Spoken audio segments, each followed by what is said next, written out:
الحمد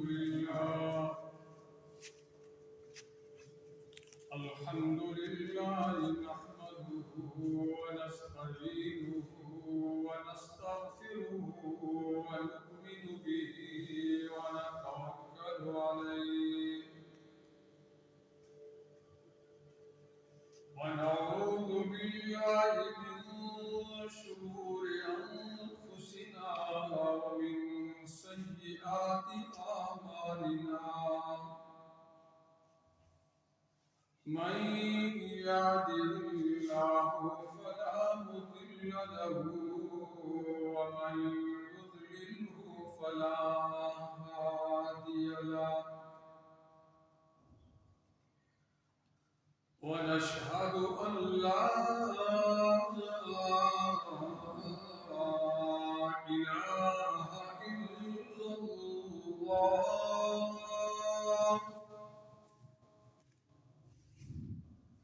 وحده لا شريك له ونشهد أن سيدنا وسندنا وشفيعنا وحبيبنا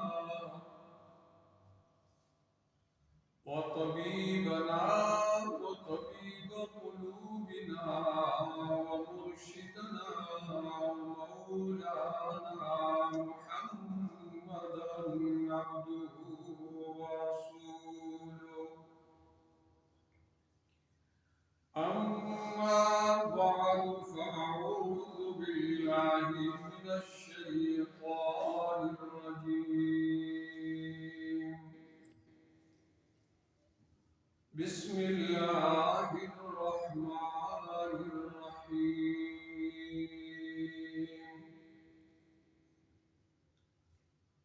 إن الله لا يغير ما بقوم حتى يغيروا ما بأنفسهم وإذا أراد الله بقوم سوءا فلا مرد له وما لهم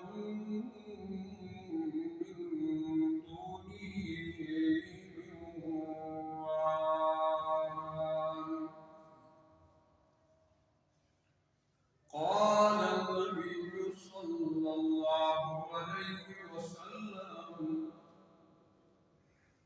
رأس الحكمة مخافة الله صدق الله وصدق رسوله النبي الأمي الكريم اللهم صل على سيدنا ومولانا محمد وعلى آل سيدنا ومولانا محمد وبارك وسلم قابل احترام بزرگوں عزیز نوجوان ساتھیوں، ہمارا یہ مذاکرہ تبدیلی کے عنوان سے چل رہا ہے۔ اسباب تبدیلی بیان کر رہی، پہلے ماحول صحبت ان کو کیا گیا۔ آج جس کو مذاکرہ کریں گے وہ ہے اللہ کا خوف باعث تبدیلی ہے۔ خوف، مطلق خوف،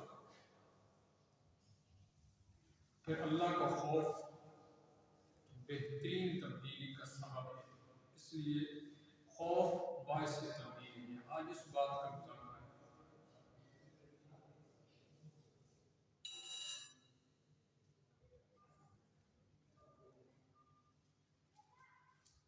پوری دنیا کا جو قانون بنائے جاتے ہیں پوری دنیا میں، وہ امن کے لیے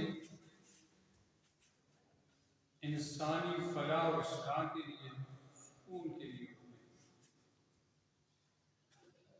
اور قانون کوئی بھی دیکھیں آپ، اس میں سزا مختلف طریقوں سے، جسمانی، نفسیاتی اور مختلف حربے استعمال کی جاتی ہے۔ باہر کوئی نہ کوئی طریقہ کار اختیار کیا جاتا ہے جس میں خوف پیدا کیا جاتا ہے۔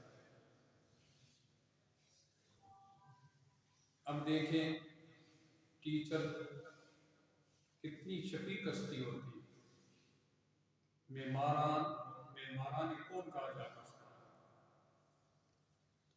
وہ استاد طالب علم میں بہترین اور مثبت تبدیلی کے لیے بھی مختلف طریقے استعمال کرتے ہیں کہ بچے کے ذہن میں خوف پیدا کرتے ہیں تاکہ یہ تعلیم کی طرف مانا۔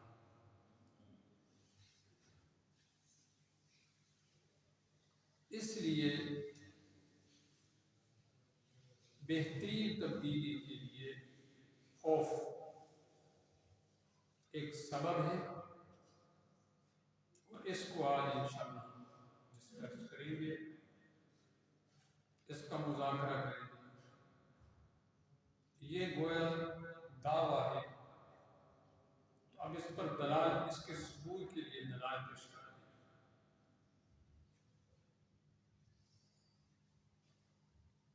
نبی علیہ السلام کی حدیث سے شروع کریں گے۔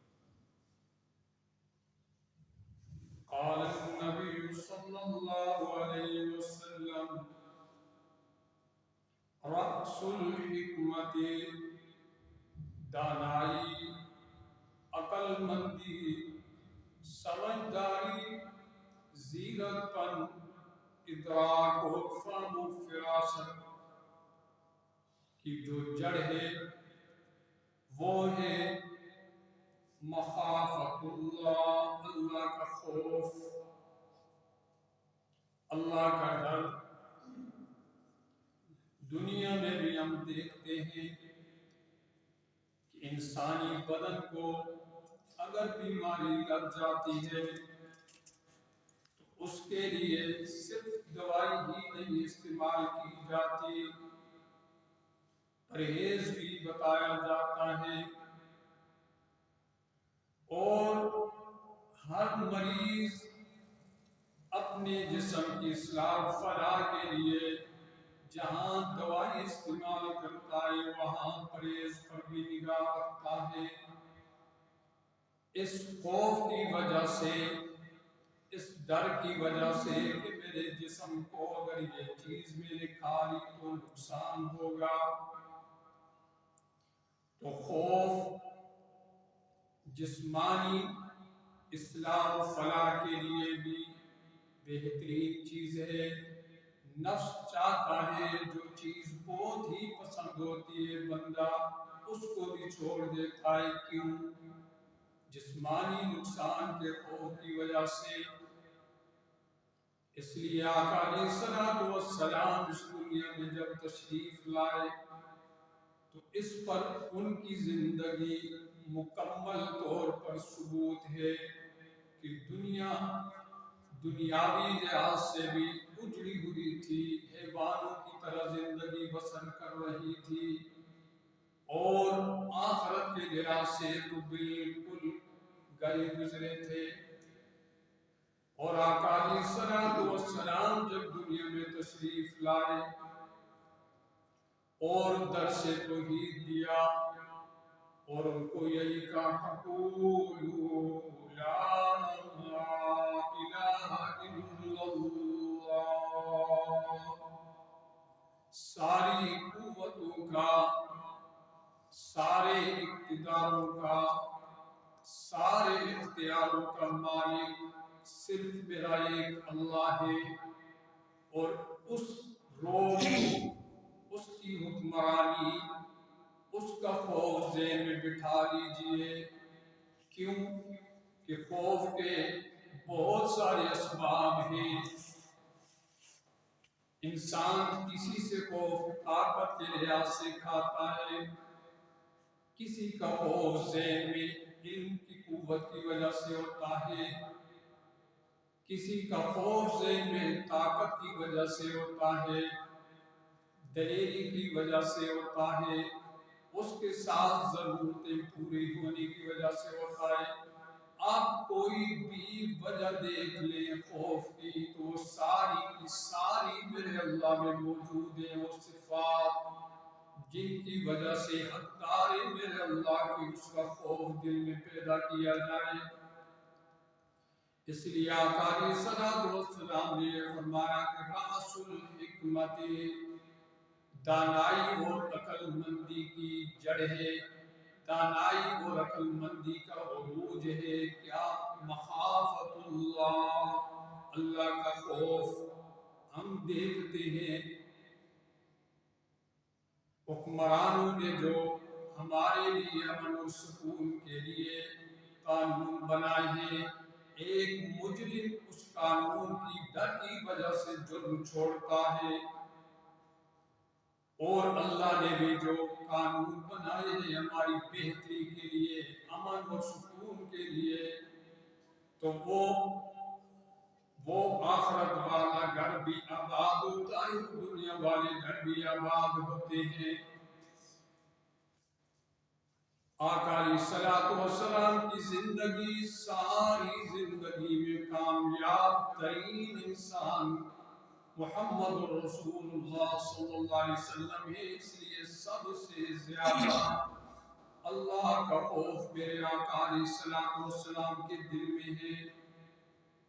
کیوں؟ اس پر دلیل یہ ہے کہ جب کی مثال استاد سے دی جاتی ہے، صحبت سے دی جاتی ہے، ماحول سے دی جاتی ہے، جو جگ میں ہوتا ہے گلاس میں وہی کچھ آتا ہے۔ استاد کے پاس جو کچھ ہوگا علم کے لحاظ سے، تربیت کے لحاظ سے، تو وہی کچھ شاگرد کو ملے گا۔ تو آقا علیہ الصلوۃ والسلام کی صحبت میں بیٹھنے والے ہر ستارہ، ہر فرد، اس کی زندگی آپ پہلے دیکھ لیں اور پھر بعد میں دیکھ لیں تو وہ پتلا ہے مخافت اللہ کا، تنہائی میں بھی اور جلوت اور خلوت برابر ہو جاتی ہے اس شخص کی جس کے دل میں اللہ کا خوف پیدا ہو جائے۔ پوری ایک رات نبی علیہ الصلوۃ والسلام اس آیت کو پڑھتے رہے اور آنکھیں برستی رہی۔ ان تعذبهم فإنهم عبادك، اے میرے اللہ اگر تو ان بندوں کو عذاب دینے لگ جائے تو یہ بندے تیرے ہیں، کون ہے تجھ سے پوچھنے والا؟ وَإِن تَغْفِرْ لَهُمْ، اور بخش دے اگر ان کو اپنی رحمت سے، معاف کر دے ان کو اگر اپنی بخشش مغفرت کر دے ان کی، فَإِنَّكَ أَنْتَ الْعَزِيزُ الْحَكِيمُ، تو کون ہے تجھ سے پوچھنے والا، کون ہے زبردست تجھ سے، اور کون ہے زیادہ عقل مند تجھ سے؟ فَإِنَّكَ أَنْتَ الْعَزِيزُ الْحَكِيمُ۔ پھر آگے چلے، ابو بکر صدیق رضی اللہ تعالیٰ عنہ کی زندگی کو دیکھ لے۔ اگر کسی جانور کو باغ میں چرتا دیکھتے ہیں تو حسرت کرتے ہیں، کاش ابو بکر تجھ جیسا ہوتا کہ کل قیامت کے دن مجھ سے کوئی حساب کتاب نہ ہوتا، تو اپنی مرضی اور اپنے خواہش سے چلتا ہے، کھاتا ہے، پیتا جہاں سے طبیعت چاہتی ہے، مجھ سے تو کل ایک ایک لمحے اور ایک ایک سیکنڈ کا پوچھا جائے گا، میری تو ایک ایک حرکت نوٹ کی جا رہی ہے۔ یہ ہے مخافت۔ حضرت عمر رضی اللہ تعالیٰ عنہ کو دیکھیے، کیا چیز ہے جو امیر المومنین ہونے کے باوجود گلیوں میں گشت کراتی ہے اور بار بار یہ کہتے ہیں اگر دریائے فرات کے کنارے کوئی کتا بھوکا رہ گیا تو ان سے پوچھا جائے گا. اور پھر یہی صلہ ہوا، یہی صلہ ملا امت کو کہ حضرت عمر جب کی مثال تھے اور رعایا گلاس کی، تو وہ مشہور واقعہ آپ نے سنا ہے. بیٹی کو ماں کہتی ہے کہ بیٹی دودھ میں پانی ملا دیجئے، اور بیٹی جواب دیتی ہے رات کی تاریکی میں کہ نہیں. عمر نے منع کیا ہے رضی اللہ تعالیٰ عنہ کہ دودھ میں پانی نہیں ملانا. کیوں؟ کہ آقا علیہ الصلوۃ والسلام نے منع فرمایا کہ من غش فلیس منا، جس نے ملاوٹ کی تو وہ میں سے نہیں.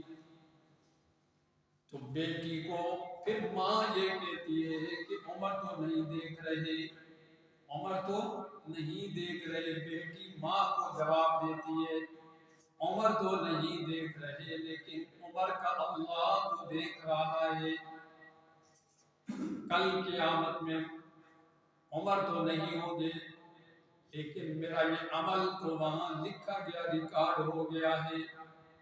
پھر اس کا صلہ کیا ملا؟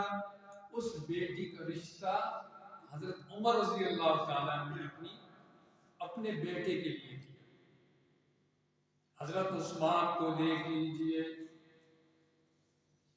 حضرت عثمان کو دیکھ لیجئے رضی اللہ تعالیٰ عنہ. کیا عالم مخافت اللہ کا، جب قبر کو دیکھتے ہیں یا قبر کا تذکرہ کیا جاتا ہے آپ کے سامنے تو اتنے روتے ہیں کہ داڑھی تر ہو جاتی ہے. حالانکہ عشرہ مبشرہ میں سے جن کا تذکرہ ہو رہا، عشرہ مبشرہ وہ کہ جن کو نبی صلی اللہ علیہ وسلم نے اس دنیاوی زندگی میں جنت کی بشارت دی ہے، اور یہ ہے حالت مخافت. قبر کا ذکر سن کر اتنا روتے ہیں. کسی نے سوال کیا، پوچھا کہ اے امیر المومنین، آپ جنت یا جہنم کے تذکرے سے آپ کی یہ کیفیت نہیں ہوتی؟ تو آپ نے فرمایا کہ قبر ان منزلوں میں سے پہلی منزل ہے، ان منزلوں میں سے پہلی منزل ہے. یہ اس کو گڑا نہ سمجھا جائے، یا یہ جنت کے باغوں میں سے باغ ہے یا جہنم کے گڑوں میں سے گڑا ہے. اس لیے یہاں سے جو پاس ہو گیا وہ آگے بھی پاس، اور جہاں سے جو فیل ہو گیا وہ آگے بھی فیل ہے. امیر المومنین اور نبی صلی اللہ علیہ وسلم کی زبان اطہر سے جنتی ہونے کا سرٹیفکیٹ بھی مل چکا ہے. اور آقا علیہ الصلوۃ والسلام نے حضرت عثمان غنی رضی اللہ تعالیٰ عنہ کو یکے بعد دیگرے دو اپنی بیٹیاں نکاح میں دی تھی، اور یہ حالت مخافت اللہ کی کہ داڑھی تر ہو جاتی تھی. اب آگے آئیے، حضرت علی رضی اللہ تعالیٰ عنہ آقا علیہ الصلوۃ والسلام کے چچا زاد بھائی ہیں، اور سب سے پہلے چھوٹی عمر میں اسلام قبول کیا. مخافت اللہ کا اندازہ لگائیں کہ جب نماز کا وقت آتا تھا تو چہرے کا رنگ تبدیل ہو جاتا تھا. جب شہنشاہ کے سامنے حاضری ہے، تبدیلی خوف خدا باعث تبدیلی ہے، انسان کی عمل تبدیل ہو جاتی ہے. یہودی کو بچھاڑ رکھا ہے حضرت علی رضی اللہ تعالیٰ عنہ، اور نیام سے تلوار یا خنجر نکالا اور اس کی گردن کاٹنے والے تھے. اس نے چہرہ اطہر پر، چہرہ مبارک پر تھوک کر دیا، اور حضرت علی رضی اللہ تعالیٰ عنہ اس کو چھوڑ دیا. اس کی گردن نہیں کاٹی بلکہ سینے پر بیٹھے ہوئے تھے، اٹھ گئے. یہودی یہ سمجھا کہ شاید میرے تھوک کرنے کی وجہ سے ان پر کچھ رو پڑ گیا. اچھا کیوں؟ تو حضرت علی رضی اللہ تعالیٰ عنہ کا جواب عجیب جواب ہے۔ حضرت علی رضی اللہ تعالیٰ عنہ یہودی کو مخاطب ہو کر کہنے لگے کہ پہلے جو تجھے میں قتل کر رہا تھا اللہ اور اللہ کے حبیب کا دشمن سمجھ کر قتل کر رہا تھا، جب تو نے میرے چہرے پر تھوک کیا تو مجھے اپنی ذات کے لیے غصہ آ گیا، دل ہی دل مجھے اپنی ذات کے لیے غصہ آ گیا، تو اب جب ذات کے لیے غصہ آ گیا تو میں نے پوری شریعت محمدی کو اتنی دیر میں کھنگا لیا اور مجھے ذات کے لیے قتل کرنے کی اجازت شریعت میں نہیں ملی، اس لیے میں نے تجھے چھوڑ دیا ہے۔